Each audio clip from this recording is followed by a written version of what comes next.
Alhamdulillahirabbil alamin. Alhamdulillahi ala ni'matil ukhuwah fillah. Asa an yajma'ana fi jannatil firdaus kama jama'ana fi hadhil majlis al-mubarak insyaallah. Asyhadu an la ilaha illallah wahdahu la syarika lah, lahul mulku wa lahul hamd wa huwa 'ala kulli syai'in qadir. وأشهد أن محمدا عبده ورسوله لا نبي بعده. اللهم صل وسلم وبارك على سيدنا محمد وعلى آله وصحبه أجمعين. إخوتي في الله، أحييكم بتحية الإسلام تحية طيبة، فالسلام الله عليكم ورحمة الله وبركاته.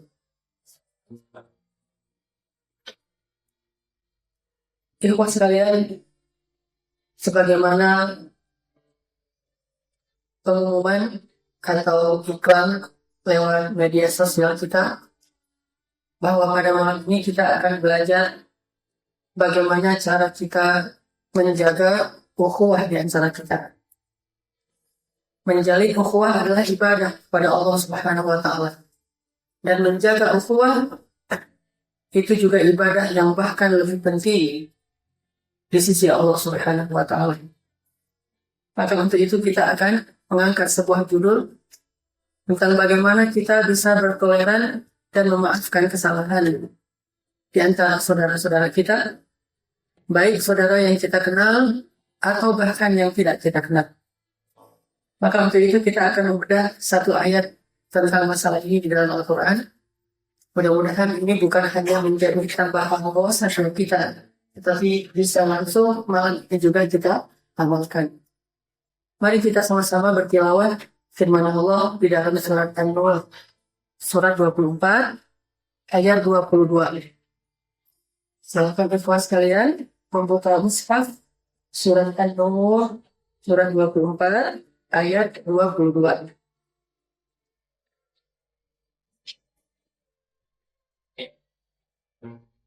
Surat An-Nur, surat 24, ayat 22.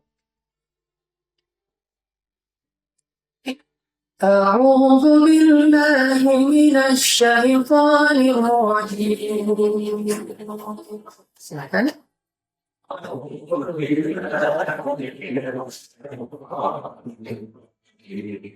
Bismillahirrahmanirrahim.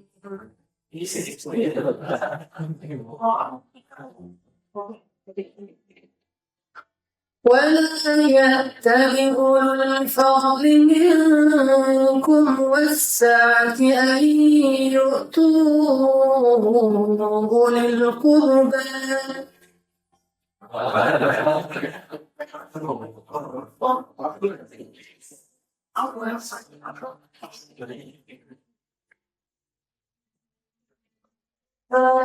أن يؤتوا أولي القربى والمساكين والمهاجرين في سبيل الله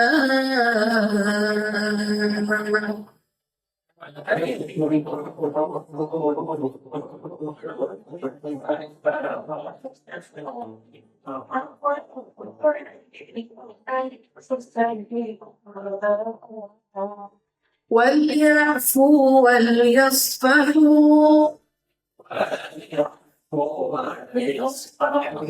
ألا تحبون أن يغفر الله لكم والله غفور رحيم.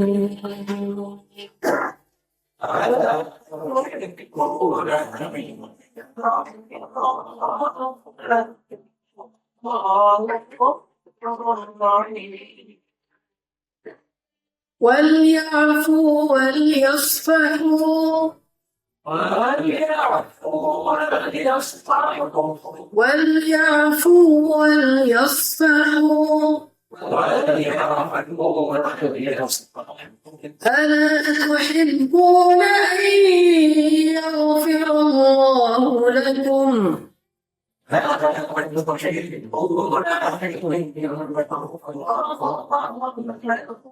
وليعفوا وليصفحوا ألا تحبون أن يغفر الله لكم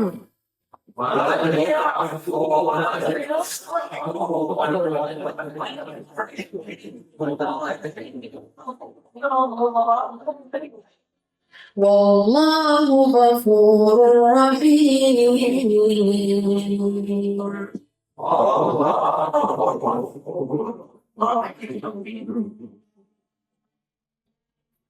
Dan janganlah orang yang memiliki karunia di antara kalian dan kelebihan rezeki bersumpah bahwa ia tidak akan lagi memberikan bantuan kepada kerabatnya dan kepada orang-orang miskin dan orang-orang yang berhijrah di jalan Allah.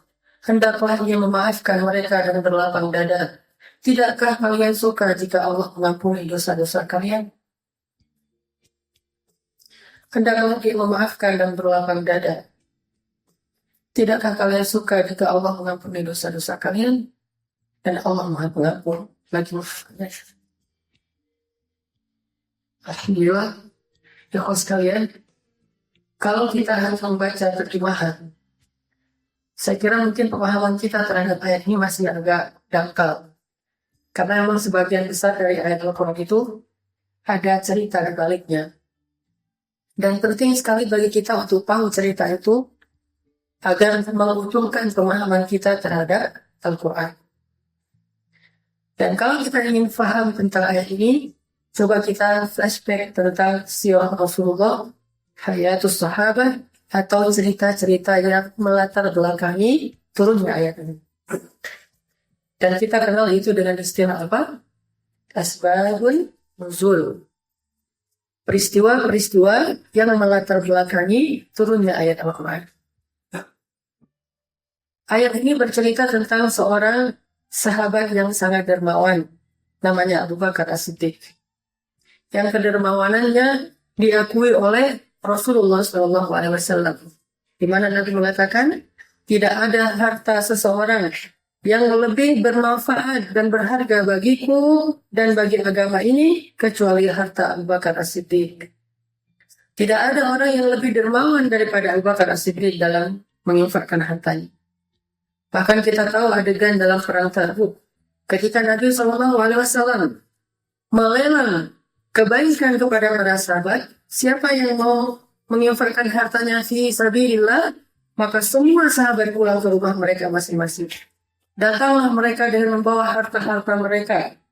Datang Umar bin Khattab membawa hartanya yang banyak sekali, ratusan ekor onta, kuda, baju besi, kemudian pedang dan seterusnya. Bahkan beberapa perhiasan keluarganya dia bawa. Dengan harapan dia berpikir bahwa kali ini saya ingin mengalahkan Abu Bakar As-Siddiq dalam kedermawanan. Wasabiqun as-sabiqun. Seperti itulah mereka berlomba-lomba dalam kebaikan. Mereka ingin mengalahkan dalam kesalehan, ingin mendahului dalam kebaikan. Umar berpikir kali ini dia bisa mengalahkan Abu Bakar karena dia membawa harta yang sangat banyak. Kalau tidak banyak, dia tidak mungkin berpikir akan bisa mengalahkan Abu Bakar As-Siddiq. Banyak sekali hartanya, namun itu setengah dari harta keutuhan hartanya Umar. Dia serahkan kepada Rasulullah, ya Rasulullah, ini harta saya. Berapa yang engkau berikan ya Umar? Setengah dari harta saya Rasulullah SAW. Fisabilillah. Walaupun kewajibannya itu tidak ditentukan berapa, dan kemudian ada ijtihad dari para ulama 10% dari harta kita. Tetapi itu ijtihad. Lalu tidak lama kemudian datang Utsman juga berpikir ingin mengalahkan Abu Bakar As-Siddiq dan dia membawa lebih banyak daripada Umar bin Khattab. Ratusan ekor unta, ratusan ekor kuda dan berbagai macam perhiasan yang kalau kita hitung jumlah emasnya lebih dari 5 kg emas dibawa oleh Utsman bin Affan. Bahkan unta yang dibawa oleh Utsman ada beberapa karavan dagang dan kita tahu jumlah unta dalam satu karavan dagang itu jumlahnya banyak sekali. Dia bawa beberapa karavan, bukan satu karavan. Dia pikir ini bisa mengalahkan Abu Bakar As-Siddiq. Dan itu hanya sepersekian dari hartanya Utsman. Tidak lama kemudian datanglah Abdurrahman bin Auf dengan membawa harta yang juga lebih banyak daripada Utsman. Dan ini lebih kaya daripada Utsman dan Umar. Juga dengan harapan ingin mengalahkan Abu Bakar As-Siddiq. والسابقون السابقون. Semua mereka sabiqun as-sabiqun. Dan Allah mengatakan jumlah mereka dulu. Sulatum minal awwalin.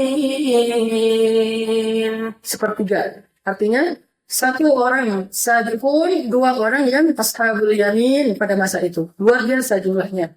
Sekarang wa qalilun, sedikit sekali. Wa qalilun minal akhirin, tinggal sedikit dan hampir tidak kita kenal orang seperti ini. Bahkan kita tidak termasuk, belum termasuk.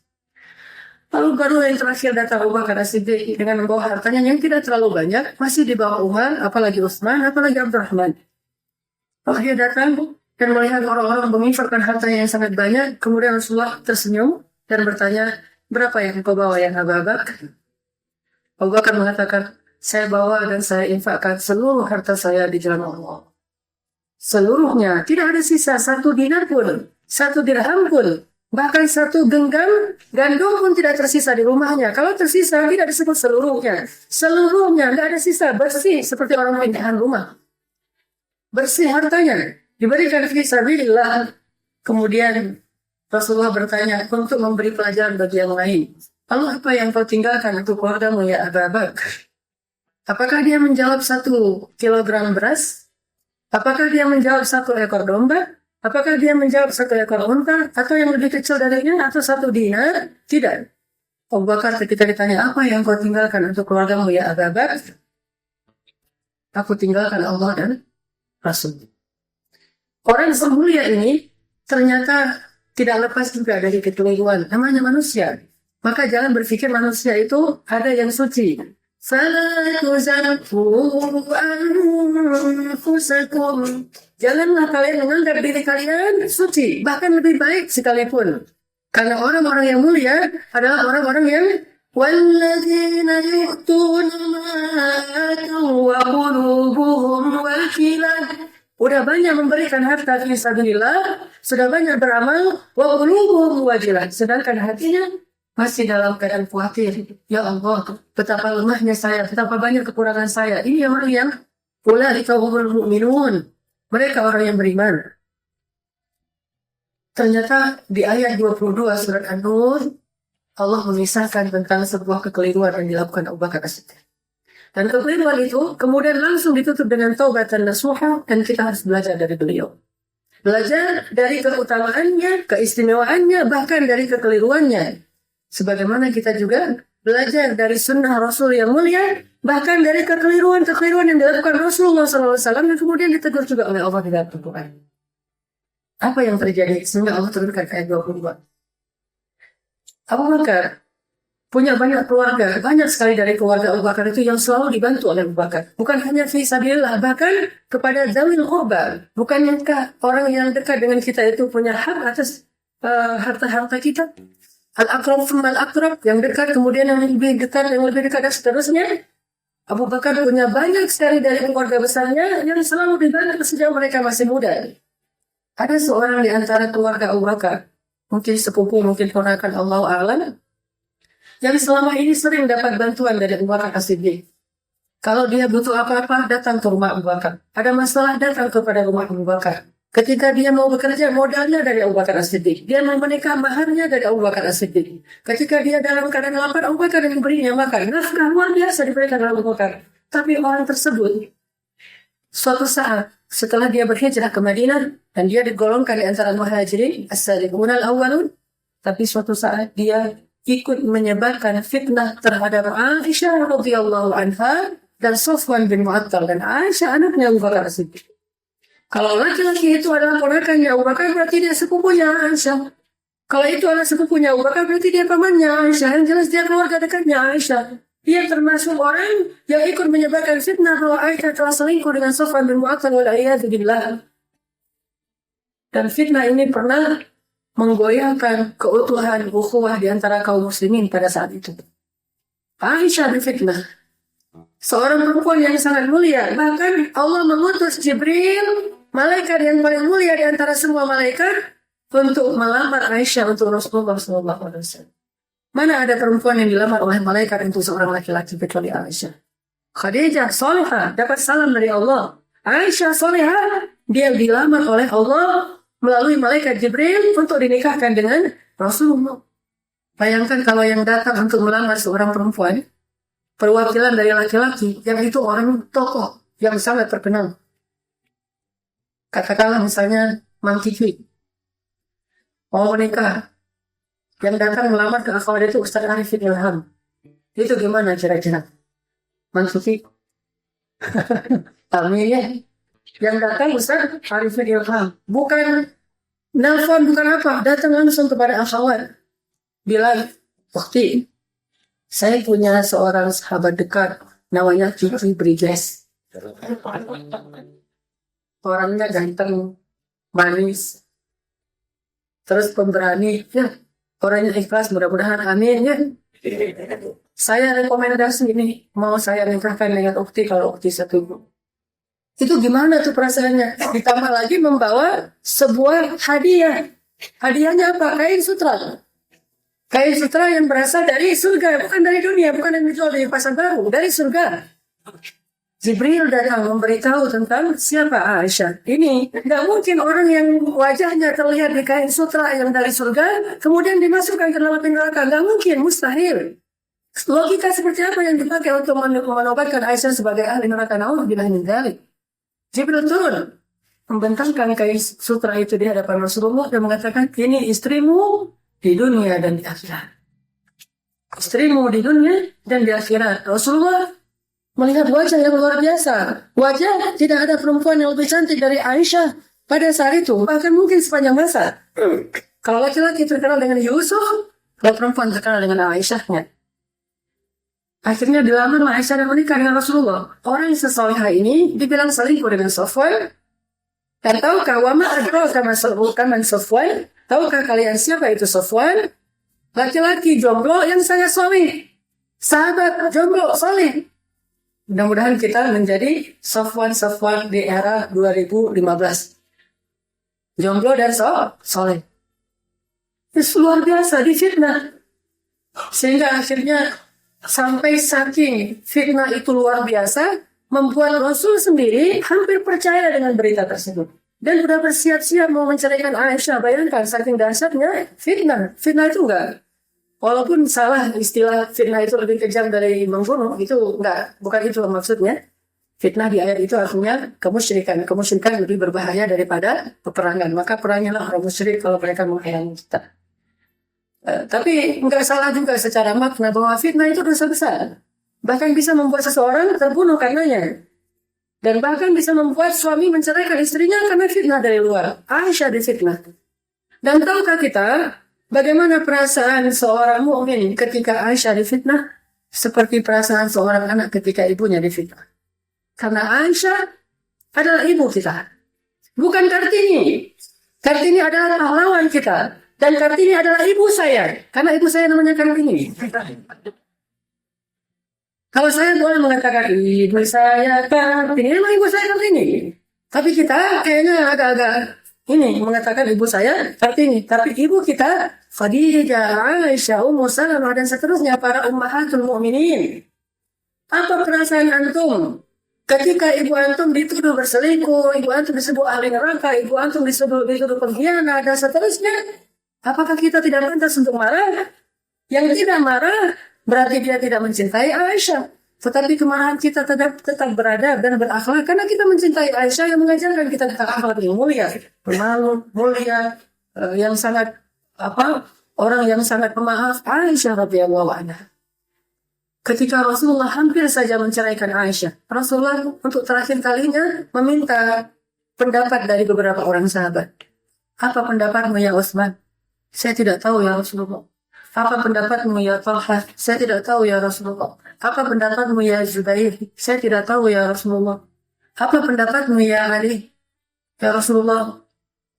Mungkin ada yang lebih baik. Allahu a'lam, saya tidak tahu ya Rasulullah. Dan seterusnya, sahabat yang senior nggak berani komentar sama sekali. Termasuk Ali, termasuk Talha. 10 sahabat yang dijamin surga kecuali Umar dan kecuali Abu Bakar sendiri yang ayahnya Aisyah. Bahkan Abu Bakar tidak berani mengatakan, oh anak saya masih bersih. Nggak berani karena nggak punya bukti. Dan fitnahnya luar biasa.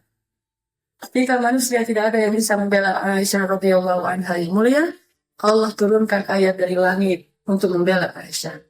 Ayat 11 surat An-Nur sampai ke ayat 20 itu satu halaman penuh adalah ayat pembelaan terhadap Aisyah. Siapa yang berani menghujat Aisyah yang telah dibela dari langit ketujuh? Ya Allah sendiri menurunkan ayat bahwa berita itu haditsul ifki, berita bohong. Itu nggak benar. Aisyah adalah perempuan yang solehah, yang masih suci, yang tidak melakukan dosa apapun dengan Sofwan. Dan Sofwan juga laki-laki yang soleh. Allah membela kedua orang ini sebagaimana Allah pernah membela Maryam dalam kisahnya di zaman Nabi Isa AS. Solehahnya Aisyah. Lalu ketika ayat 11 sampai ayat 20 turun pembelaan terhadap Aisyah, Abu Bakar bersyukur, kemudian Rasulullah ketika turun ayat ini berlari bahkan nggak sempat memakai sandal. Saking bahagianya Rasulullah dengan ayat ini, ketika turun ayat ini Rasulullah langsung lari ke rumah Abu Bakar untuk menemui Aisyah. Dan Aisyah punya hak untuk ngambek. Sehingga ketika Nabi masuk ke rumah Abu Bakar bertanya, ada apa ya Rasulullah, telah turun ayat pembelaan terhadap anakmu ya Abu Bakar, Aisyah. Kemudian Rasulullah membacakan ayatnya, Abu Bakar menangis, lalu memanggil, ya Aisyah, datanglah kepada Rasulullah. Sesungguhnya telah turun ayat pembelaan terhadapmu. Apa kata Aisyah? Tidak, saya hanya akan datang kepada Allah yang telah membela saya. Aisyah tidak mau menemui Rasulullah. Dia tetap di kamarnya. Dan Rasulullah pun tidak marah. Siapa kita untuk marah? Emangnya kita suaminya Aisyah? Rasul saja yang suami tercintanya Aisyah tidak marah dengan sikap itu karena Aisyah banyak orang lagi ngambek. Akhirnya Rasulullah kembali tidak menemui Aisyah hari itu, besok baru ketemu lagi dengan Aisyah. Aisyah dibela oleh Allah Subhanahu wa Ta'ala. Tidak lama kemudian Abu Bakar teringat dengan laki-laki tadi, salah satu di antara orang yang ikut menyebarkan fitnah, karena bukan sengaja dia juga terlalu gampang mempercayai orang-orang munafik pun. Lalu Abu Bakar bersumpah, demi Allah, saya tidak akan bantu orang itu lagi selama-lamanya. Ini sebabnya turun ayat 22. Abu Bakar mengatakan ini, Rasulullah sudah tidak ada, sudah pergi ke rumahnya, lalu Allah turunkan Jibril, membacakan ayat ini kepada Jibril. Ketika ayat ini didengar oleh Rasulullah memanggil Abu Bakar, ya Abu Bakar. Datanglah Abu Bakar sedikit ke hadapan Rasulullah. Ya Abu Bakar, telah turun ayat kepadaku yang berikutnya. Apa itu ya Rasulullah? Kata Abu Bakar. Abu Bakar belum tahu apa-apa. Ketika Rasul membacakan ayat ini, Abu Bakar langsung faham bahwa ini adalah ayat tentang dirinya dan Allah alimun, sabirun, basir, sami'un, apa yang dikatakan oleh hamba-hambanya. Rasulullah pun membacakan sampai ke kalimat wal yafu wal yasfahu, hendaklah dia memaafkan dan berlapang dada. Wal yafu wal yasfahu. Abu Bakar menangis. وَلْيَعْفُوا وَلْيَصْفَحُوا أَلَا تُحِبُّونَ أَنْ يَغْفِرَ اللَّهُ لَكُمْ. Tidakkah kamu suka ya Abu Bakar jika Allah mengampuni dosa-dosamu ya Abu Bakar? أَلَا تُحِبُّونَ. Menangis Abu Bakar habis-habisan karena merasa bahwa dia telah berdosa besar, karena bersumpah untuk tidak lagi memberikan kebaikan, padahal hartanya titipan dari Allah. Kenapa dia menjadi kikir hanya gara-gara sedikit rasa sakit hati di hatinya? Wal yafu, maafkanlah. Wal yasfahu, berlapang dadalah. Lalu Allah menawarkan balasannya. Ala tuhibbuna an yaghfirallahu lakum. Wallahu ghafurur rahim. Kalau ada pertanyaan halal di dalam Al-Quran, ada dua jawabannya. Kalau kita jawab na'am, maka itu artinya kita tidak setuju. Walaupun arti na'am itu ya. Kalau kita jawab bala, berarti kita setuju. Misalnya mengatakan, ala tuhibbuna ayyamfirallahu lakum? Na'am ya Rabbi. Itu artinya, enggak, memang saya enggak setuju, enggak suka diampuni dosa saya. Itu jawabannya na'am. Ini kaidah bahasa Arab. Tapi kalau kita bilang bala ya Rabbi, saya sangat ingin engkau menghapuskan dosa-dosa saya. Apa yang dikatakan Abu Bakar? Dengan keadaan berlinang-linang air mata, gemetar bibirnya untuk mengatakan bala ya Rabbi. Ketika Allah bertanya kepada Abu Bakar merasa sangat sedih. Kenapa? Allah sampai bertanya, maukah kamu diampunkan dosanya? Ini pukulan telat bagi seorang Abu Bakar As-Siddiq. Bukankah ampunan dosa itu dibutuhkan oleh setiap hamba sehingga Allah tidak perlu bertanya? Ketika Allah bertanya, maukah engkau diampunkan dosa-dosamu ya Abu Bakar? Ini memalukan sekali bagi Abu Bakar. Betapa malunya Abu Bakar kepada Allah sehingga Abu Bakar tidak kuat untuk berdiri, dia duduk, tak kuat untuk dia sujud menangis, dia mengatakan bala ya Rabb, saya suka sekali jika Engkau mengampuni dosa saya ya Allah. Wallahu ghafurur rahim. Langsung dia salamnya Rasulullah, dia pulang, dia ambil harta-hartanya yang lebih banyak, dia infakkan kepada orang yang tadi telah dia sumpahi. Abu Bakar As-Siddiq. Begitulah ikhwas sekalian. Cobalah kita memahami bahwa ketika ada orang yang menyakiti perasaan kita, yang mengganggu kita, yang menguji kesabaran kita, yang membuat kita jengkel, yang menzalimi hak-hak kita, sebetulnya di satu sisi itu adalah gangguan, ujian bagi kita. Di sisi yang lain, itu adalah peluang bagi kita untuk mendapatkan kifarat dosa-dosa kita. Semakin sering kita diganggu orang, ketika kita bisa bersabar, berarti itu Allah Subhanahu wa taala ingin menghapus dosa-dosa kita lewat orang itu. Makanya kenapa saya katakan thanks sobat, karena kesalahanmu kemarin Allah mengampuni dosa saya. Malah kita berterima kasih. Walaupun bukan berarti membiarkan dia berbuat salah, tetapi secara hakikat kita berterima kasih karena kesalahannya menjadikan kita dihapuskan dosa-dosa kita. Allah. Begitu cerita ketika kita berukhuwah fillah, berteman karena Allah Subhanahu wa taala. Dan itu berlaku dalam setiap hal, baik kepada orang yang kita kenal, bahkan kepada orang yang tidak kita kenal. Falyafu wal yasfahu. Berikan dua hadiah itu kepada orang yang bersalah. Hadiah yang pertama, al-asfu, aswan. Memaafkan. Sehingga kita tidak dituntut nanti. Kita tidak menuntut dia nanti di akhirat. Itu maksud memaafkan. Saya tidak akan tuntut itu ya Allah di akhirat. Sudah selesai. Tapi belum tuntas. Masih ada hadiah kedua yang juga diminta oleh Allah untuk kita berikan kepada saudara kita. Apa itu? Wal yasfahu. Berlapang dada. Apa arti berlapang dada? Setelah dia memaafkan dan tidak akan menuntut di akhirat, yang kedua adalah dia akan kembali mempergauli orang itu, berinteraksi dengan orang itu, bermuamalah dengan orang itu seperti semula, bahkan bisa lebih baik dari semula. Itu artinya wal yasfahu, berlapang dada. Tidak ada yang berubah, bahkan lebih baik dari yang sebelumnya, sebelum kejadian itu. Sehingga kalau ada kejadian yang kadang-kadang merenggangkan hubungan di antara kita, mungkin lewat kata-kata yang kita nggak sengaja, keceplosan kita ngetik di dalam grup, lalu ada yang tersinggung karenanya, maka segera berikan saudara kita itu hadiah. Falyafu wal yasfahu.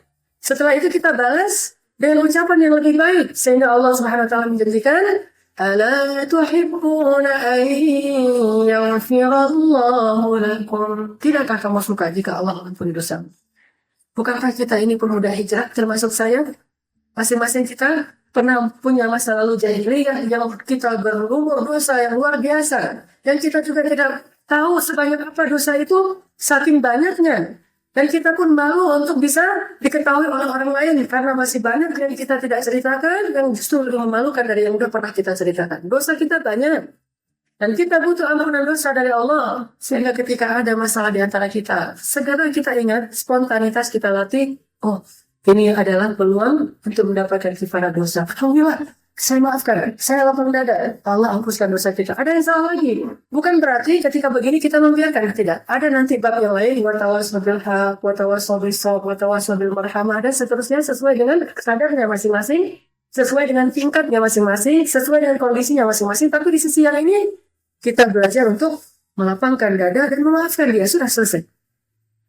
Makanya, siapa yang memaafkan saudaranya di dunia, Allah maafkan di akhirat. Dan kita lebih butuh itu nanti di akhirat. Ketika Allah menyebutkan kesalahan-kesalahan kita, ini kesalahan kamu. Sholatnya ditinggalkan, sholatnya diabaikan, sholatnya nggak khusyuk, sholatnya nggak benar, wudunya nggak benar, dan seterusnya. Ini dosa kamu, kamu berzina, kamu minum khamar, kamu pernah menyakiti orang lain, kamu mengambil hak orang lain. Ini dosa kamu, durhaka kepada orang tua. Banyak Allah akan buka di hadapan Allah.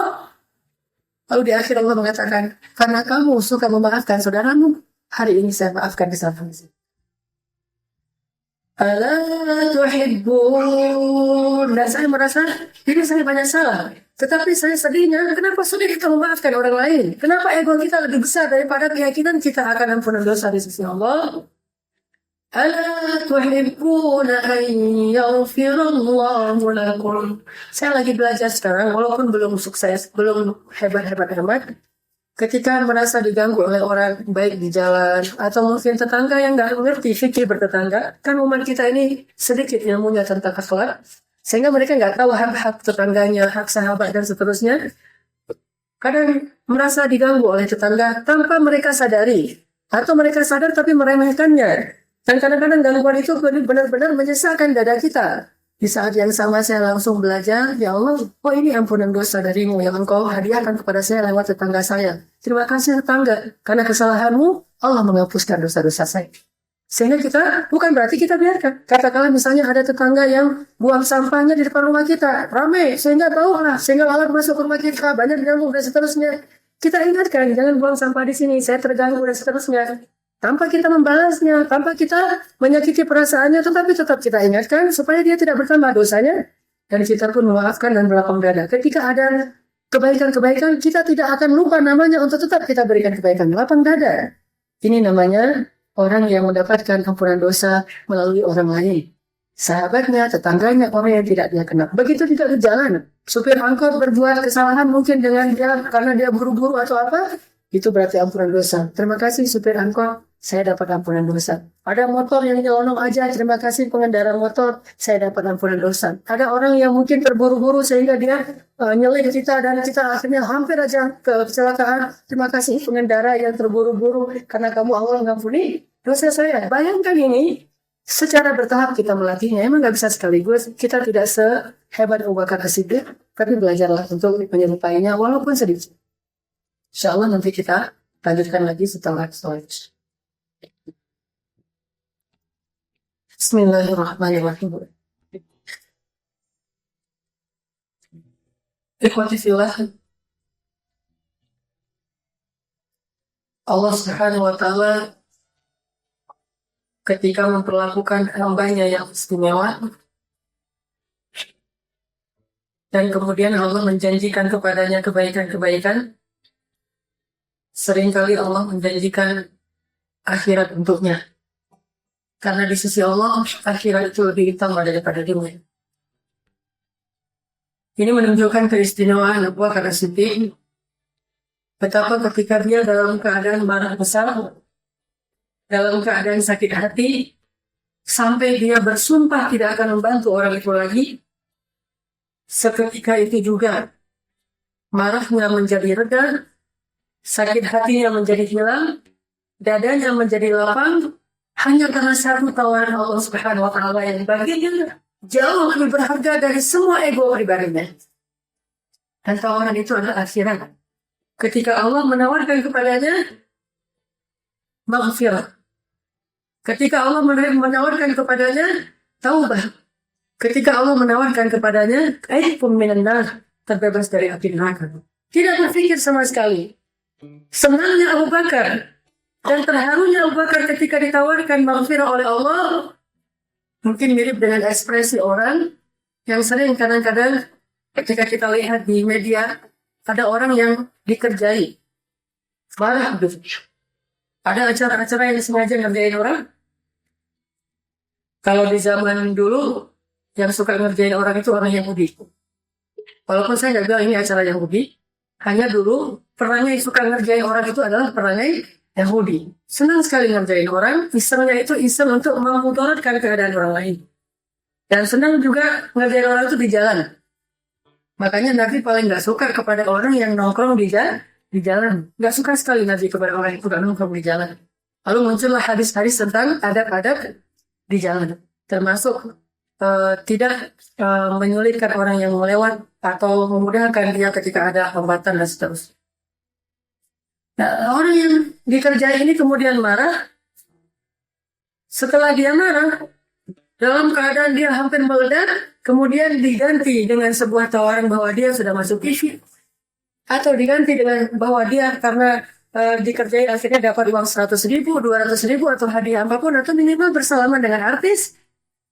Seketika itu juga marahnya menjadi sukacita. Dia langsung senang, dia langsung teriak, dia langsung histeris, dia terharu, bahkan kalau perlu dia menangis karena senang.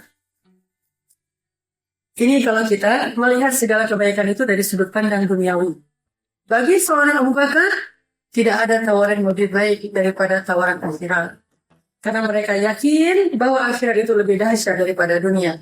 Ketika ada sedikit saja kebaikan kita, yang kemudian Allah katakan, ini nanti saya balas di akhirat, itu lebih disukai oleh para sahabat daripada dibalas di dunia. Walaupun mereka butuh rahmat Allah di dunia. Makanya Ali bin Abi Thalib, karamallahu wajhah, radhiyallahu anhu, pernah mengatakan, ya ilahi, seandainya engkau mengujiku dengan suatu musibah, maka aku lebih suka agar engkau memberikan kepada aku kesabaran daripada jalan keluarnya. Ketika diberikan musibah, kita bebas memilih berdoa, ya Allah beri saya faraja, jalan keluar. Beri saya makhraja, jalan keluar. Tapi kita juga bisa memilih, ya Allah beri saya afrigh alayya sabra, lapangkan dada saya dengan kesabaran. Dan Ali selalu memilih kesabaran. Aku lebih suka ketika Allah mengujiku, lalu Allah menghadiahkan sabar kepadaku daripada jalan keluarnya. Kenapa? Karena mereka tahu kedudukan orang-orang yang sabirun di mata Allah nanti di akhir. Makanya ketika Allah mengatakan, Ala tuhibbuna an yaghfirallahu lakum. Langsung Abu Bakar menjawab, Bala ya Rabbi. Bala, tentu sekali, tentu ya Allah. Pasti saya akan ingin sekali jika engkau mengampuni dosa saya nanti di akhirat. Siapa yang dihapuskan dosa-dosanya di akhirat, faqad aflah. Sungguh dia telah beruntung. Pernah juga terjadi percekcokan antara saudara, yaitu antara Hasan dan Husain. Adik kakak, cucu Nabi, anaknya Ali dan Fatimah. Orang yang sangat mulia, dan kita memuliakannya sebagaimana kita memuliakan sahabat-sahabat yang lain. Terjadi namanya orang manusia, sesoleh apapun, kadang terjadi perselisihan. Bahkan Abu Bakar pernah berselisih dengan Umar, dan bukan pernah, beberapa kali pernah berselisih dengan Abu Bakar dan Umar. Sering. Hasan dan Husain. Kemudian datanglah Hasan kepada Husain mengingatkan, hadirin, masih ingat nggak kata-kata kakek kita? Kata-kata Rasulullah SAW. Apa kata kakek kita?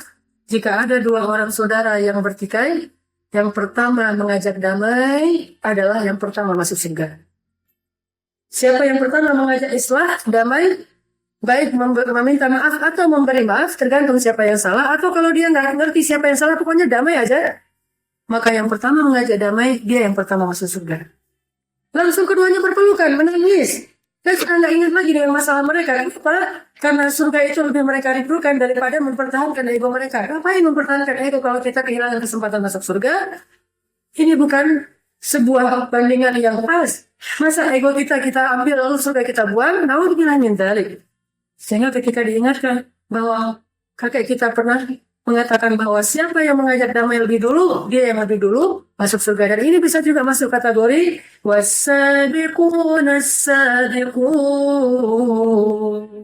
Orang yang meminta damai, mengajak damai lebih dulu. As-sabiqun, berlomba-lomba dalam berdamai. Maka dialah yang pertama masuk surga. Ini bukan soal siapa yang benar, siapa yang salah.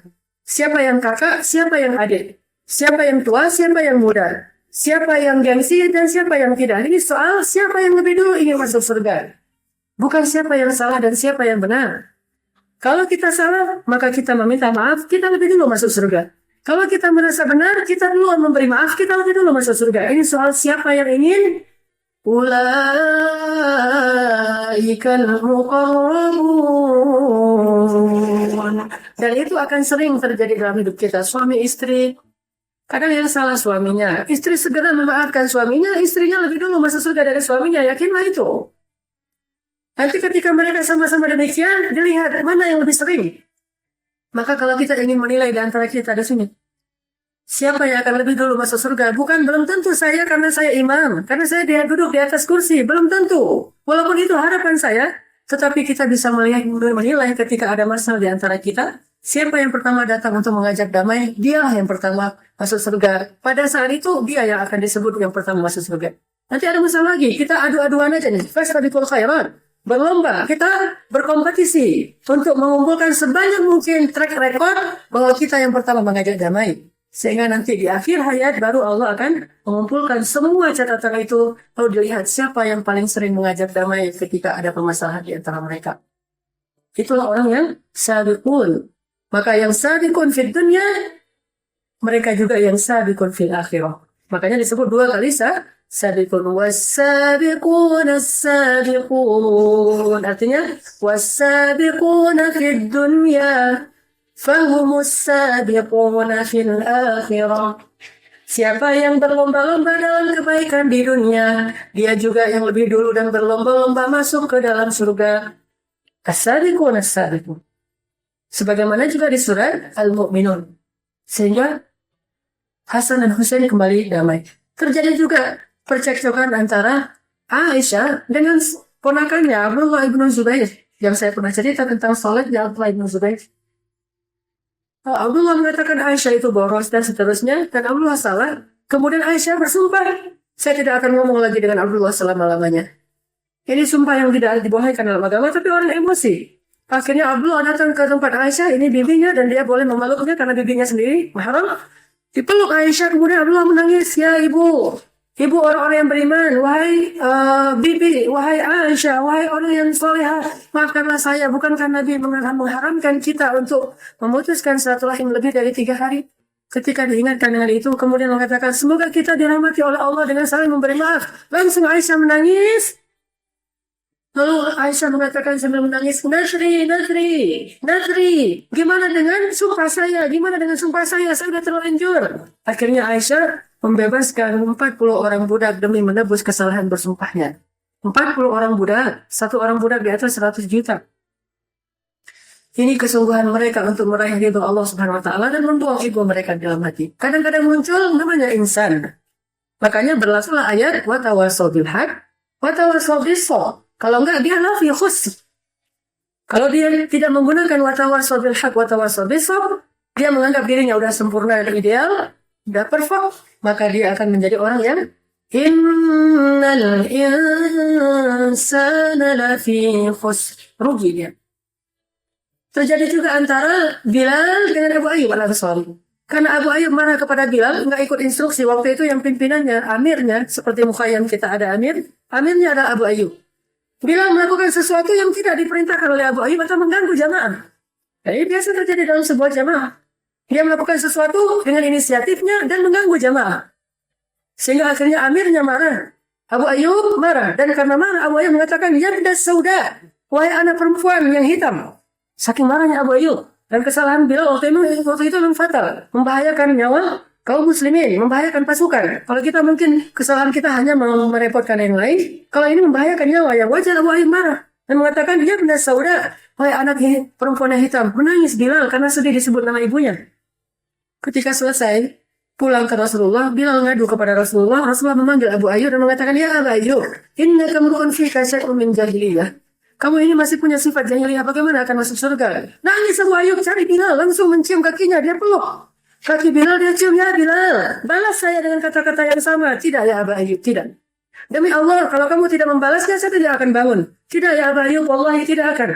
Karena Bilal bukan orang yang membalas keburukan dengan keburukan. Akhirnya, Rasulullah datang mendamaikan mereka, selesai urusan antara mereka. Terjadi lagi di antara ahli surga. Abdullah bin Zubair yang tadi marah dengan Aisyah, kali ini marah dengan Muawiyah bin Abi Sufyan. Muawiyah bin Abi Sufyan sahabat Nabi, Abdullah bin Zubair bahkan termasuk sahabat Nabi yang sangat istimewa. Ketika Abdullah bin Zubair marah kepada Muawiyah jadi gubernur di Syam, dia mengirim surat ke Syam dengan kalimat, Ya ibna akilatil akbar. Wahai anak perempuan yang pernah makan jantung. Siapa ibunya Muawiyah? Hindun, pernah makan jantungnya Hamzah. Wahai anak perempuan yang pernah makan jantung, pekerjamu telah zalim kepadaku, dan seterusnya dia curhat tentang masalahnya, sehingga membuat Muawiyah menangis membaca surat ini. Tapi dalam keadaan kayak gitu, Muawiyah membalasnya. Apa balasan Muawiyah? Bismillahirrahmanirrahim. Assalamualaikum ya akhi. Ya ibna hawarir rasul. Ya ibna zatin nitaqain. Wahai anak pembela Rasul.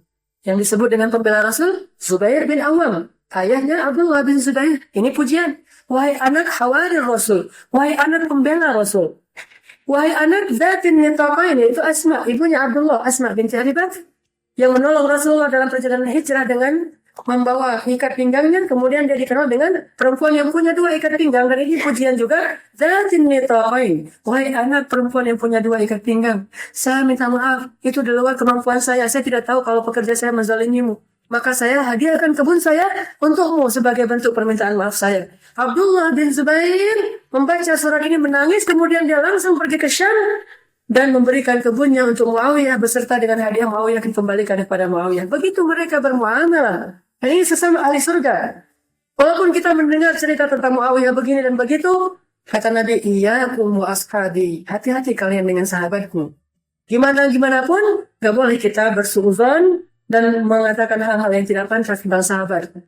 Paling pahit yang bisa kita katakan, bacakan ayat, tilka ummatun qad khalat laha ma kasabat wa lakum ma kasabatum wa la tus'aluna amma kanu ya'malun. Mereka udah lewat kisahnya. Sejarah mereka sudah berlalu. Bagi mereka apa yang mereka lakukan, bagi kalian apa yang kalian lakukan, dan kalian tidak dimintai pertanggungjawaban atas dosa yang mereka kerjakan. Paling pahit ini yang bisa kita lakukan agar kita tidak menuduh sahabat dengan tuduhan yang tidak baik. Ini hal yang paling pahit yang bisa kita katakan. Kalau kita nggak bisa memuji sahabat. Katakanlah ada Yazid bin Muawiyah dengan kisah Karbalanya. Ada Muawiyah dengan kisah Hasannya. Ketika Hasan jadi khalifah, Hasan mengundurkan diri gara-gara Muawiyah tidak melantik dirinya sebagai khalifah di Bai'at. Bukankah Nabi mengatakan jika kamu menemukan 2 khalifah, bunuhlah yang kedua? Harusnya waktu itu yang dibunuh siapa? Muawiyah, karena Hasan sudah lebih dulu di Bai'at. Karena dia lebih pantas. Tetapi Hasan mengundurkan diri demi untuk tidak mengacaukan barisan kaum muslimin, tidak memecah belah. Gimana pun kisah tentang Muawiyah, Yazid dan yang lainnya, tilka ummatun qad khalat. Allah lebih tahu tentang mereka daripada kita. Ini hal terpahit yang bisa kita ucapkan kalau kita nggak bisa mengatakan radhiyallahu anhum ajma'in. Jangan menghakimi orang lain, apalagi sahabat. Orang yang masih hidup di antara kita yang jelas-jelas banyak aib aja nggak boleh kita hakimi. Cobalah muhasabah hanya untuk diri sendiri saja. Kalau kita belajar sesuatu, itu untuk kita, bukan untuk orang lain. Makanya, ketika Allah menawarkan kepada kita akhirat, ini lebih baik daripada Allah menawarkan dunia. Ampunan dosa. Siapa yang tidak butuh itu di dalam kuburnya? Karena perjalanan akhirat jauh lebih sulit daripada perjalanan di dunia. Sehingga bekal yang kita butuhkan untuk perjalanan itu jauh lebih banyak daripada bekal yang kita butuhkan untuk hidup di dunia. Lama perjalanan di akhirat itu. Dan kita tahu itu. Lama sekali. Dan lamanya itu ruhan wa jasadan, roh dan jasad. Bukan mimpi. Mimpi lamanya mungkin ketika kita bangun dari mimpi sudah hilang. Ini ruhan wa jasadan. Luka-lukanya itu berbekas. Seperti yang saya kisahkan ketika orang terakhir keluar dari api neraka, di seluruh tubuhnya ada bekas api neraka. Ini semuanya berbekas. Bayangkan saja perjalanan akhirat yang dimulai dengan sakaratul maut. Ada yang kuat disiksa sehari saja dibakar hidup-hidup. Ini dibakar dalam keadaan ruhan wajah sadar di dalam kuburnya. Bukan sehari. Tidak mati-mati selama ratusan tahun. Kalau kita membaca hadis-hadis tentang asyratis sa'ah, tanda-tanda kiamat, ya kurang lebih masih di atas 100 tahun lagi. Allah a'lam. Imam Mahdi belum keluar, Nabi Isa belum turun, Dajjal belum keluar, Ya'juj Ma'juj apalagi, angin dari Yaman, Dabbah dari negara Saudi, belum lagi nanti kejadian Al-Quran terhapus, Ka'bah dihancurkan, tidak ada orang mukmin satupun di muka bumi, masih berlalu masa-masa orang kafir yang sangat jauh dari agama, tidak mengenal Allah sama sekali. Ini lebih dari 100 tahun. Allah a'lam, tetapi ini lebih dari 100 tahun. Bayangkan kalau kita meninggal sekarang. Bahkan kita berada di dalam kubur menantinya kiamat, itu lebih lama daripada kita di atas bumi. Itu baru fase pertama yang paling pendek di antara fase-fase berikutnya. Lebih dari 100 tahun dalam kubur. Di sebuah tempat yang gelap sendiri, imma diazab atau imma mendapatkan rahmat, dan mudah-mudahan kita menjadi orang yang dirahmati. Amin. Makanya berlakulah hadis-hadis Nabi, irham man fil ard yarhamka man fis sama. Sayangilah orang yang ada di bumi, maka engkau disayangi dari yang langit. Man la yarham la yurham. Siapa yang tidak berkasih sayang, dia tidak dikasih sayangi oleh Allah Subhanahu wa taala. Ini tawaran Allah kepada kita. Siapa yang memudahkan urusan saudaranya di dunia, Allah mudahkan urusannya di akhirat. Siapa yang menutup aib saudaranya di dunia, Allah tutup aibnya di akhirat. Siapa yang memudahkan jalan orang lain ke surga, Allah mudahkan jalannya ke surga. Apa yang kita tunggu? Bukankah kita ingin masuk surga? Maka ajak orang lain sebanyak-banyak mungkin untuk datang ke taman-taman surga, yang mudah-mudahan ini menjadi salah satu taman surga nanti di akhirat. Maka siapa yang mengajak orang lain ke surga, nanti malaikat yang akan memanggilnya ke surga. Wahai hamba Allah, halumma ilayya, kesini wahai hamba Allah, ini jalan ke surga. Saya dipanggil ke surga. Sedangkan yang lain mengatakan, unzuruna nartabis min nurikum. Tunggu kami, kata yang lain di belakangnya. Apa kata malaikat? Keluar ke belakang kalian. Kalian ambil cahaya dari tempat yang lain. Tidak ada tempat bagi kalian di sini. Lalu dibuatlah tembok yang membatasi antara orang-orang ahli surga dengan ahli neraka. Sehingga ahli neraka berteriak-teriak di belakang tembok. Alam nakum ma'akum, bukankah kami dulu bersama kalian? Kata orang-orang ahli surga, "Naam, ya. Kalian dulu bersama kami, akan tetapi kalian telah membohongi diri kalian sendiri dengan mengikuti hawa nafsu kalian dan tertipu oleh setan yang suka aneh. Halummu ilayya, halummu ya Abdullah, kesini wahai hamba Allah." Kenapa kita dipanggil ke surga? Karena selama di dunia kita mengajak dan memanggil orang lain untuk masuk ke taman-taman surga. Makin banyak yang kita ajak, makin banyak penduduk surga yang memanggil kita. Halummu kesini. Ahlan wa sahlan, salaman. لا يسمعون فيها لغوا ولا تأثيما إلا قيلا سلاما. Selamat. Bayangkan nama kita dikatakan, ya fulan, salaman, selamat, kamu adalah ahli surga. Tidak ada berita yang lebih menggembirakan kita pada hari itu. Siapa yang dapat ucapan ini? Orang yang ketika di dunia juga sering mengucapkan salaman, selamat. Ayo datang ke sini di dalam taman-taman surga. Kita butuh semua itu nanti di akhirat. Di kubur, menanti sangkakala pertama saja mungkin lebih dari 100 tahun. Sehingga orang-orang yang mendapatkan nikmat kubur, dia tidak terasa tiba-tiba dia mendengar suara sangkakala pertama. Sedangkan yang mendapatkan azab kubur, dia mengatakan, Ilahi, Rabbi, akimisah, ya Allah, segerakan kiamat. Kalau udah nggak tahan dengan azab kubur, mereka pikir kiamat itu akan mengakhiri azab mereka, justru kiamat itu akan membawa mereka kepada azab yang lebih besar. Tapi mereka tidak menyadari, la yash'urun. Lalu setelah sekian ratus tahun, datanglah malaikat, idza waqa'atil waqi'ah. Datanglah malaikat, la uqsimu biyaumil qiyamah, idza zulzilatil ardu zilzalaha, wa akhrajatil ardu athqalaha, wa qala al-insan. Manusia bingung, ada apa ini? Kenapa seperti ini? Wa qala al-insanu ma laha, yawma idzin tuhadditsu akhbaraha. Ini hari kiamat. Baru semuanya dihancurkan kecuali di akhirat, yaitu surga neraka. Dia tidak mengalami kiamat. Dia mengalami kiamat hanya dunia saja. Surga tidak merasakan gempa kiamat walaupun satu skala Richter. Surga itu tempat yang sakinatun waqar, tenang dan sangat kokoh. Kiamat hanya terjadi di sini, di dunia. Hancur. Maka kita menunggu dibangkitkan. Berapa lama? Lebih dari 50.000 tahun. Sudah adakah padang mahsyar sekarang? Belum ada. Surga neraka sudah ada. Pada mahsyar belum ada. Kenapa? Allah berfirman di akhir surat Ibrahim, Yawma tubaddalul ardu ghairal ardi was-samawat. Ketika Allah mengganti bumi yang lama sekarang dengan bumi yang baru, yaitu ardul mahsyar, pada mahsyar. Allah hancurkan semuanya, lalu Allah kumpulkan kembali menjadi bumi yang baru, yang lebih besar. Sebesar apa? Yang menampung jumlah malaikat, jin, dan manusia. Tahukah kita berapa besarnya jin? Bahkan jin ada yang ukuran kepalanya saja bisa menutupi cahaya matahari. Dan itu dikumpulkan jumlah yang sangat banyak. Yang jin itu jumlahnya jauh lebih banyak daripada manusia. Dikumpulkan di Ardul Mahsyar. Mahsyar Earth. Earth itu dari bahasa Arab. Earth. Kemudian jadi bahasa Inggris Earth. Dan kita menyebutnya padang mahsyar. Al-Quran menyebutnya Ardul Mahsyar. Mahsyar Earth. Ini bumi mahsyar yang lebih besar, lebih luas. Dan kata Nabi, tidak ada gunungnya, tidak ada lembahnya, datar semuanya. Berapa lama butuh waktu untuk mengumpulkan kembali elemen-elemen ini sehingga menjadi bumi mahsyar dan matahari yang lebih besar dengan jarak yang lebih dekat? Lebih dari 50 hari. 6 hari, 1 hari 50 ribu tahun, kali 6. Selama itulah orang diazab di dalam kubur. Atau selama itulah orang menunggu di dalam kuburnya, alam barzahnya. Setelah 50 ribu tahun lebih, setelah kumpulan ardul mahsyar dan matahari yang baru, maka Allah menurunkan air hujan selama 1 tahun tidak pernah berhenti.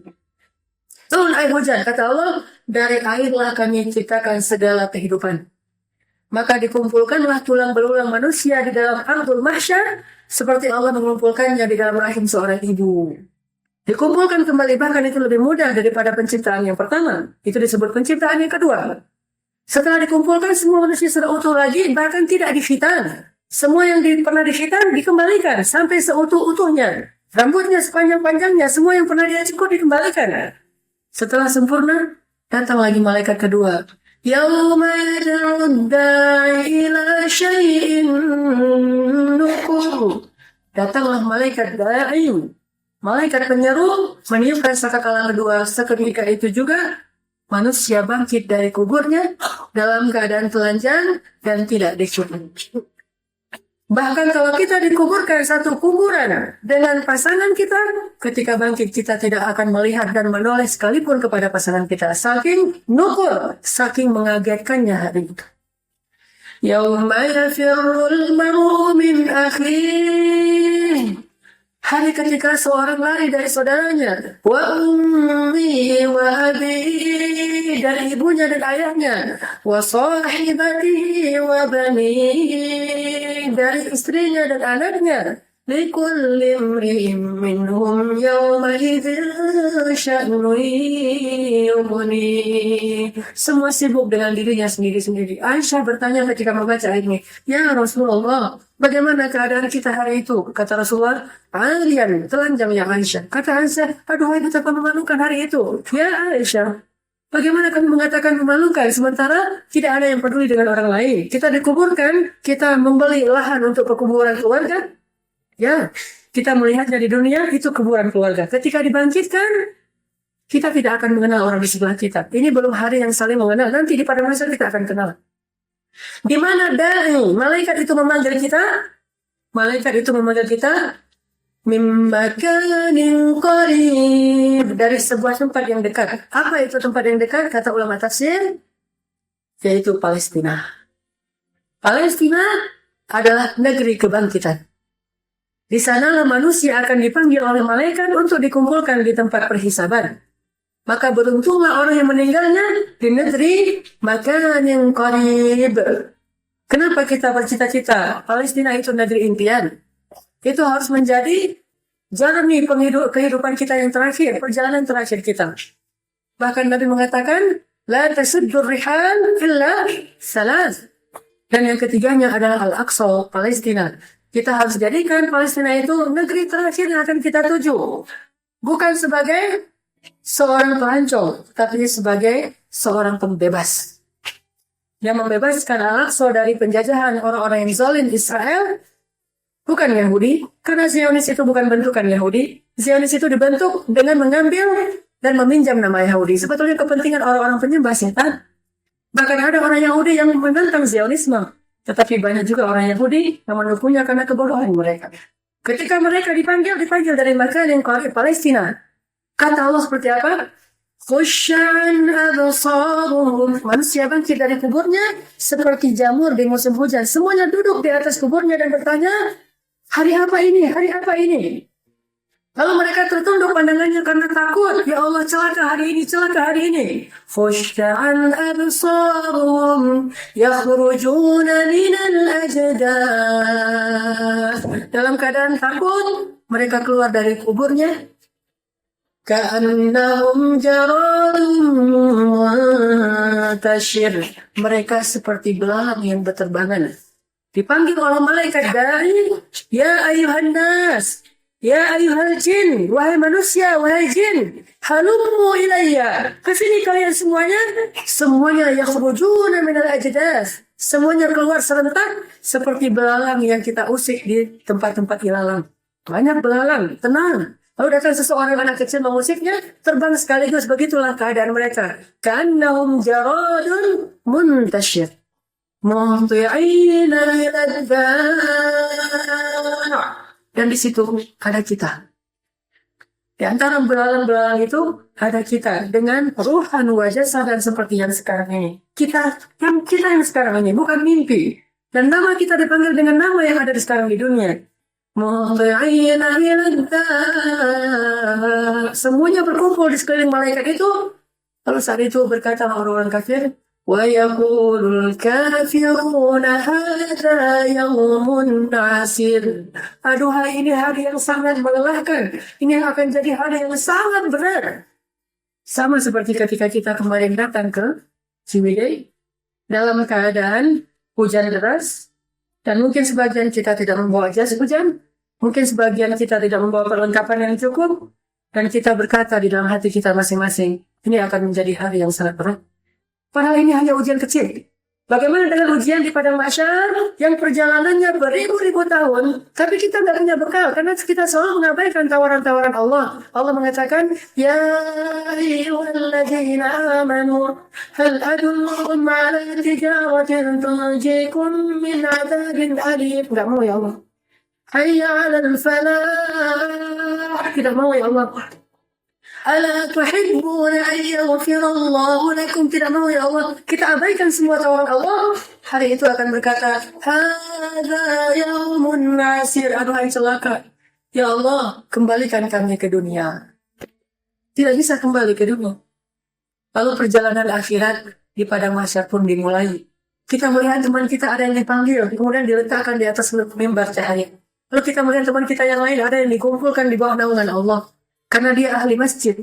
Bukankah ada 7 golongan yang dikumpulkan di bawah naungan Allah yang tidak akan kepanasan? Saya, wahai malaikat, saya. Kamu tidak. Kemudian diusir. Pergi kamu dari sini. Jangan dekat-dekat dengan kami. Kalau kita mendekat lagi, diusir lagi oleh malaikat. Ditarik kaki kita. Na'udzubillah min dzalik. Kita melihat sahabat kita. Alam nakum ma'akum, saya saudara kamu, saya sahabat kamu. Ya, tetapi kamu telah membohongi diri kamu sendiri. Waktu itu kita sudah mulai mengenal satu persatu di antara orang-orang yang ada di sini. Mengenal orang yang dulunya kita kenal di dunia. Tadi kita tidak saling kenal. Ada adegan yang nanti kita akan saling kenal, bahkan bisa saling menolong, atau justru bisa saling mencelakai. Ada yang dipanggil oleh Allah. Kesini ke atas mimbar-mimbar cahaya. Dipakaikan mahkota. Siapa mereka? Ya hamilal Qur'an. Qad khassaka Rahman. Ini para hamilal Qur'an. Para pembawa Al-Quran. Ada yang dikhususkan dalam golongan-golongan yang muqarrabun. Siapa mereka? Orang yang menghabiskan sebagian besar malamnya untuk menangis karena takut kepada Allah. Dan berbagai macam kejadian pada mahsyar. Tapi tahukah kita? Ada orang yang kita cari-cari. Di mana mereka? Di mana mereka? Kok tidak ada di mahsyar? Kita tanya kepada mereka. Tidak ada di mahsyar. Di mana mereka? Mereka adalah orang yang masuk surga tanpa hisab. Mereka tidak ada di mahsyar. Ketika kita dalam keadaan gaduh di padang mahsyar, kita cari seorang di antara ribuan orang yang kita kenal. Satu orang mungkin, karena dia jumlahnya sangat sedikit. Di mana fulan? Di mana fulan? Dia sudah di surga. Ribuan tahun lebih duluan masuk surga daripada yang lainnya. Kenapa? Dia orang yang masuk surga min ghairi hisab wala azab. Tidak dihisab, tidak diazab. Langsung masuk surga. Lalu berjalanlah orang menuju Allah. Ada yang dihisab dalam sebuah ruangan yang tertutup. Tutupnya adalah cahaya-cahaya. Dipanggil fulan bin fulan, dipanggil oleh malaikat. Masuk dia ke dalam ruangan itu. Allah membukakan semua aibnya sampai dia mau bunuh diri lagi karena dia malu. Lalu Allah mengatakan, tenang wahai hamba, aku tidak ada yang tahu aib ini. Ya Allah, aib sebanyak ini tidak ada yang tahu. Bukankah manusia itu banyak? Apakah mereka tidak melihat saya? Aku tutupi aibmu karena dulu di dunia kamu menutupi aib saudaramu. Makanya kata Nabi, ada hisab yang sifatnya tertutup karena orang yang suka menutup aib saudaranya di tubuh. Terus sampai akhirnya satu persatu mulai ujian terakhir melewati sirat. Tahukah kita sepanjang apa sirat? Sirat itu membentang dari padang mahsyar sampai ke surga. Tahukah jarak antara dunia ke surga lebih jauh daripada jarak antara bumi dengan planet-planet yang lain, bahkan dengan galaksi yang lain. Dan kita tahu jarak itu dengan ditempuh cahaya saja begitu lamanya. Sirat itu panjang sekali yang menghubungkan padang mahsyar kepada surga, dan di tengah-tengahnya ada neraka Jahannam. Ada yang melalui pada sirat itu para anbiya. Melaluinya sekalbar seperti cahaya yang buruk. Barkun cepat sekali yang naik ke langit seperti Nabi naik ke langit itu dalam waktu sekejap mata saja sudah melewati sirat. Sampai di sana para nabi berdiri dan memanggil umatnya. Kesini kalian. Ketika umatnya berjalan tertatih-tatih, Nabi itu akan mengatakan, Allahumma sallim sallim, Allahumma sallim sallim, ya Allah selamatkan dia, selamatkan dia. Ada yang di belakangnya melewati sirat seperti rihin sarsar, seperti angin yang kencang. Ada yang melewati sirat seperti rakib, seperti orang yang mengendarai kuda. Ada yang melewati sirat seperti masya, orang yang berjalan. Dan yang paling parah, ada yang melintasi sirat itu seperti orang yang merangkak. Lalu dia ditarik oleh kail neraka jahanam. Dan ini perjalanan yang cukup panjang. Kita butuh syafaat, pertolongan, ampunan dosa, dan seterusnya. Makanya Abu Bakar mengatakan, Bana, tentu ya Allah, butuh sekali. Padahal Abu Bakar ini termasuk salah satu yang dijamin surga. Lalu siapa kita untuk tidak butuh ampunan Allah, sehingga tidak mau memberikan maaf kepada saudara kita? Mudah-mudahan kita lebih lapang sekarang untuk memaafkan kesalahan orang lain. Asal melihat ada suatu gangguan, maka yakinlah itu adalah peluang dihapuskan dosa. Dan Nabi bersabda, Al-mu'minul ladhi yukhallitun nas wa yasbir ala adahum khairun. Mu'min yang berinteraksi dengan manusia dan bersabar atas gangguan mereka, itu lebih baik daripada mu'min yang tidak mau bergaul dengan manusia dan tidak sabar dengan ujian mereka. Jadi kalau kita bergaul, kita harus sabar dengan gangguan dan kekurangannya. Tapi itu lebih baik daripada orang yang tidak mau bergaul, berserah sendiri, dan dia tidak sabar dengan gangguan orang lain. Maka bersabarlah ikhwan. Jangan dijalankan orang di luar masjid ini, yang di dalam masjid ini saja, kita sama-sama manusia. Saya pasti akan sesekali mungkin menjengkelkan atau menyakiti perasaan antum, dan juga sebaliknya. Maka disitulah peluang. Siapa yang ingin lebih dulu masuk surga, dia yang datang lebih dulu untuk mendamaikan antara orang yang bertikai. Mudah-mudahan ini menyemangati kita dalam hablum minallah atau hablum minannas, ukhuwah fillah, sehingga kita melangkah bersama menuju surga Allah Subhanahu wa taala. Subhanallahumma wa bihamdika asyhadu an la ilaha illa anta astaghfiruka wa atubu ilaik. Assalamualaikum warahmatullahi wabarakatuh.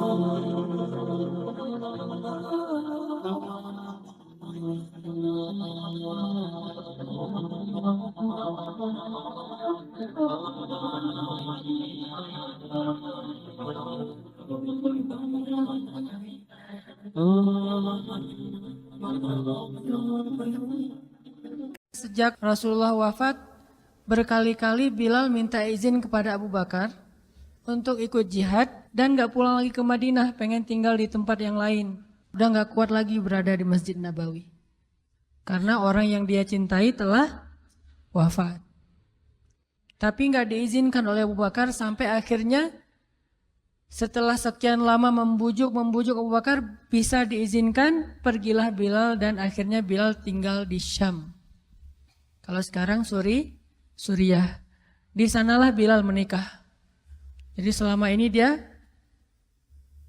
asik dengan cintanya kepada Rasulullah sehingga nggak sempat mikirin pernikahan. Baru berangkat ke Syam, sampai di Syam Bilal menikah di sana. Menikah di sana, hidup di sana sampai setelah beberapa tahun berada di Syam, akhirnya bergantilah pemerintahan dari masa Abu Bakar ke masa Umar bin Khattab. Setelah beberapa tahun di Syam, pada suatu malam Bilal menangis. Malam-malam dia bangun nangis, gerung-gerung gitu kayak anak kecil. Istrinya nanya, "Ya Bilal, ada apa? Ada apa? Kamu mimpi buruk?" "Enggak, justru ini mimpi baik." "Mimpi apa?" "Aku mimpi ketemu dengan Rasulullah SAW." Dan Rasulullah bersabda, "Siapa yang melihat aku dalam mimpi, berarti dia melihat aku dalam kenyataan." Aku bertemu dengan Rasulullah di dalam mimpi dan Rasulullah berkata, "Ya Bilal, kami rindu kepadamu. Sudah lama engkau tidak mengunjungi kami ya Bilal." Setelah bangun dari mimpi itu, Bilal semakin rindu kepada Rasul, merasa bersalah udah lama gak menjenguk Rasulullah. Akhirnya Bilal pun memutuskan untuk, kalau bahasa kita mah umroh, memutuskan untuk ziarah ke makam Rasul. Berangkat Bilal dari Syam, umroh ziarah ke makam Rasul. Melihat Bilal masuk lagi ke kota Madinah, penduduk Madinah itu berasa seperti hidup lagi di zaman Rasul. Senang gitu, dan Umar sangat senang dengan kedatangan Bilal. Sehingga selesai Bilal sholat, selesai Bilal ibadah-ibadah sunnahnya, termasuk menjenguk atau berziarah ke makam Rasul dan Abu Bakar, Kemudian Umar berkata kepada Bilal, "Ya Bilal, sudah lama kami tidak mendengar suara azan darimu. Tolong kumandangkan sekali lagi azan seperti engkau mengumandangkannya di masa Rasul. Kami rindu ingin merasakan suasana di zaman Rasul." Benar Bilal, kata para sahabat yang lain yang ada di situ. Umar, kemudian Abdurrahman, beberapa orang sahabat, "Ya Bilal, azan, kami ingin mendengar suaramu seperti dulu kami mendengarnya di masa Rasul." Kata Bilal, "Saya tidak akan kuat." Kata mereka, coba dulu kamu usahakan karena kami ingin sekali mendengarnya. Saya tidak akan kuat. Cobalah wahai Bilal demi kami supaya kami bisa semangat lagi dalam beramal soleh mengikuti perjuangan Rasulullah. Akhirnya karena udah dipaksa terus, Bilal pun mengumandangkan azan. Allahu Akbar, Allahu Akbar. Kota Madinah kaget mendengar suara Bilal. Orang-orang yang ada di rumah semuanya mengatakan, apakah Rasulullah sudah bangkit kembali? Apakah Rasulullah sudah bangkit kembali? Mereka semuanya kaget dan bahagia. Seolah-olah Rasulullah sudah bangkit dari kematiannya.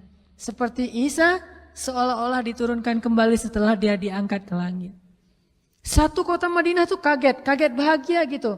Kayak seorang ibu yang kehilangan anaknya tiba-tiba mendengar suara anaknya dari jarak dekat dan ingin dipeluk segera anaknya itu. Saking rindunya mereka kepada Rasulullah. Allahu Akbar, Allahu Akbar. Pasar yang tadinya ramai tiba-tiba sepi mendengar suara Bilal yang masih sayup-sayup. Asyhadu an la ilaha illallah. Semuanya berlari keluar dari tempat-tempat kerja mereka, dari pasarnya, dari rumahnya. Semuanya berlari ke masjid. Ingin memastikan apakah Rasulullah sudah dibangkitkan kembali. Bahagia semuanya. Apakah Rasulullah sudah dibangkitkan? Apakah Rasulullah sudah hidup lagi? Semuanya bertanya dengan pertanyaan yang sama.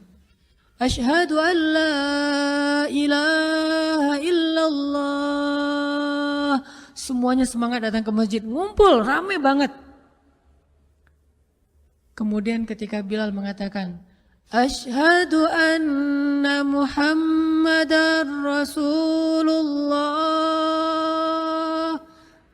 Asyhadu anna. Gak sanggup lagi Bilal, berhenti di situ. Kemudian Bilal menangis dengan suara nangis yang luar biasa kerasnya. Lalu satu masjid menangis, lalu satu kota Madinah menangis. Sehingga para ulama mengatakan, tidak pernah kota Madinah menangis sedahsyat mereka menangis hari itu kecuali ketika Rasulullah wafat. Cuma 2 kali menangisnya kota Madinah paling dahsyat. 1 hari ketika Rasulullah wafat. 2 hari ketika Bilal kembali mengumandangkan azan dan mengucapkan asyhadu anna Muhammadar Rasulullah. Semuanya menangis. Semuanya merasa kehilangan Rasulullah. Semuanya merasa bahwa mereka ingin kembali di zaman ketika Rasulullah masih hidup. Lalu mereka bertanya setelah semuanya selesai menangis, "Ya Bilal, kenapa kamu tadi menangis?" Kata Bilal, "Dulu biasanya kalau saya selesai mengumandangkan azan, saya akan datang ke hujrahnya Rasul." Hujrah Rasulullah itu kamarnya Rasul, rumah kecilnya Rasul. Selesai azan saya akan datang ke rumahnya Rasulullah dan memanggil, "Ya Rasulullah, as-salah, as-salah." Rasulullah nggak keluar sampai mendengar suara Bilal memanggil beliau secara khusus. Udah selesai azan, Bilal manggil Rasul, "Ya Rasulullah, as-salah, as-salah." Baru Rasulullah keluar dengan wajah berseri-seri. Sekarang bagaimana saya akan memanggil Rasulullah sedangkan Rasulullah sudah bersama kekasihnya yaitu Allah Subhanahu wa taala. Menangis lagi satu masjid, satu kota Madinah. Pokoknya hari itu adalah hari berkabung sekota Madinah. Hari menangisnya kota Madinah, saking rindunya mereka kepada Rasulullah. Bagaimana dengan kita ketika mendengar suara azan dan muazin mengucapkan nama Rasulullah Sallallahu Alaihi Wasallam? Di situ kelihatan apakah kita mencintai Rasulullah lebih dari apapun juga setelah Allah Subhanahu Wa Taala. Kalau tidak, fatarabbasu, hati-hati. Kalau tidak, fatarabbasu, tunggu aja. Na'udzubillah min dzalik. Berarti masih ada kemunafikan dalam hati kita. Bagaimana kita, apakah hati kita merasa gemetar, bergetar ketika kita mendengar suara seseorang mengatakan Muhammad Sallallahu Alaihi Wasallam. Rasulullah Sallallahu Alaihi Wasallam. Apakah hati kita bergetar seperti bergetarnya hati seorang kekasih ketika mendengar suara kekasihnya, nama kekasihnya disebutkan?